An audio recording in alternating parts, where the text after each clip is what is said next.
So this is the hay steamer I built, and I just took an old small freezer. I think you could do it with a bigger one. You might just need 2 steam units if it's a lot bigger. I cut the cord off, I left the machinery inside, and all I did to modify it was drill a hole here, and I'll show you what that's for. So then I bought an Erlex steamer. This one came from Lee Valley. They're about $100. Works great.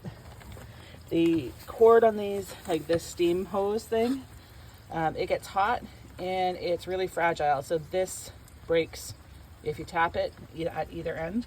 So I ordered some extra ones because I kept breaking mine.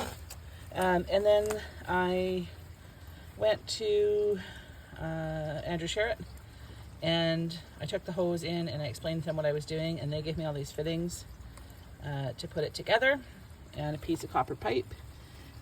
I did all kinds of thinking about like distributing steam and stuff, and you totally don't need to. You just shove that copper pipe in there so that when it's empty it looks like so. And then I put 4 blocks of wood at the height that I thought was good, like so, so that there's like a steam chamber underneath. And then I cut a piece of plywood like so, and I just drilled a whole bunch of holes in it. I kept them small because I didn't want hay to fall through too much. If you had a piece of like metal grating or something, chicken wire that's really sturdy, whatever, I don't think it matters what you use, as long as the steam can come through and the hay doesn't go in too much. And so that fits right there. So it's like almost a flat surface at the bottom.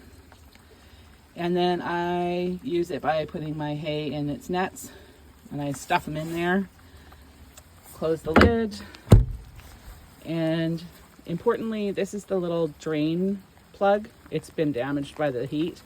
I make sure that's in there when I'm using it because the steam will come out there if you don't have a plug in there. I probably need to get a cork or something because that one's getting pretty old and crappy. And then you just fill the steamer, and it can steam for, I think the instructions say up to 2 hours without running dry. I usually put it on for 90 minutes because I feel like that's long enough and it lowers the risk of it running dry. And then yeah, you just put it on for 90 minutes. I tested it with a thermometer, like a meat thermometer in there, and the interior of the hay got screaming hot, as hot as the commercial ones claim that they get it.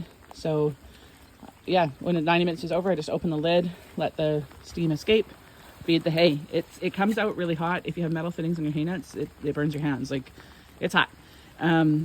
So yeah, I think it works great.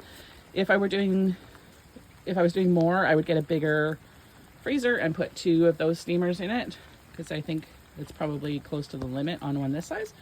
But works like a hot damn, and costs about $120 to make. You can get a free freezer pretty much anywhere, and the wood is all scraps, and the steamer and the fittings is all I paid for. So yeah, works great. You're gonna save yourself a couple $1,000. Enjoy.